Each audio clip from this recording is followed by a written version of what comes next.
sinabi ni Senator Tulfo, which medyo na uuligligan ko dahil nung iniimbisigahan niya si Robles sa Senado, biglang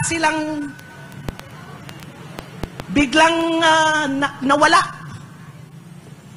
Tumiklop pagkatapos ng executive session. Silang dalawa ni Senator Pimentel. So hindi ko alam kung anong nangyari. At ito naman, yesterday, sinasabi niya na mayroon siyang nakuha from the PCSO list ng mga winners na may isa doon na loan better na 10 times nanalo in 1 month. Uy!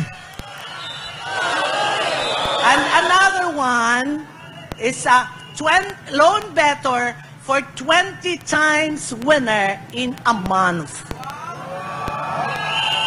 Ngayon, Mr. Robles,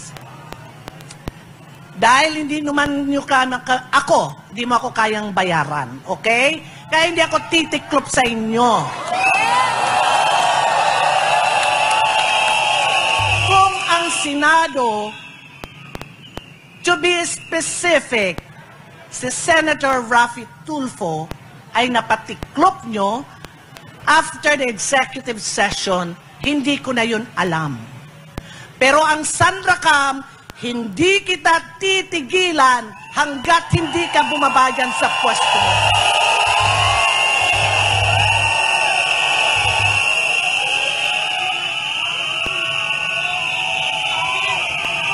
Ang mga STL operators nagsipag-text sa akin.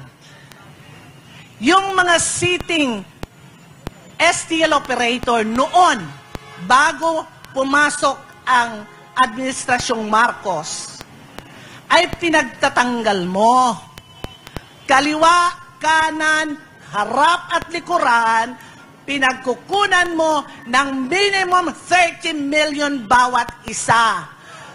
Sa promisa mo na ilalagay mo sila as the winning bidder ng STL bawat probinsya. Pero hindi nangyari yun. Pinasisigaw sa akin ng mga STL operators ngayon na nakikinig, ibalik mo ang perang kinuha mo sa kanila dahil walang nangyari. Sa Cebu Province, yung isang STL operator na supposedly nanalo and nagbigay sila sa iyo, allegedly, 150 million. Pero nang may pumasok, alam na nila na nanalo na sila. After a day, bigla silang nawala at ang inilagay mo, STL operator, na ang namumuno ay isang kongresista. Pinasok mo na, kaya hindi mo mabigyan ng fair na laban ang mga STL operators dahil pinagbigyan mo ang mga LGUs. Okay lang na pinagbigyan mo yung mga congressman, gobernador, mayor na sila na mismo ang STL operator sa bawat lugar nila.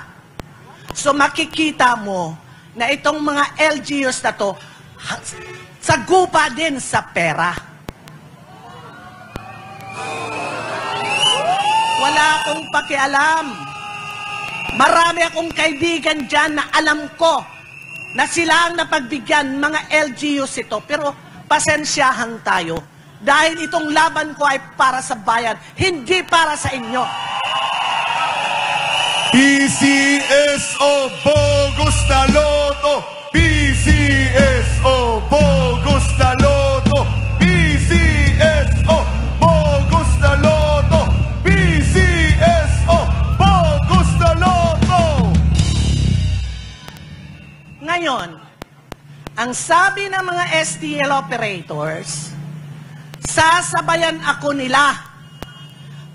Pag hindi mo ibinigay Melquiades Robles, the most corrupt official of the Philippines, pag hindi mo daw ibalik ang pinagkukuha mong pera sa kanila, ina-promise na silang papanalunin mo, sasama sila sa akin. Nasisigaw na ikaw ay isang manloloko, magnanakaw na opisyal.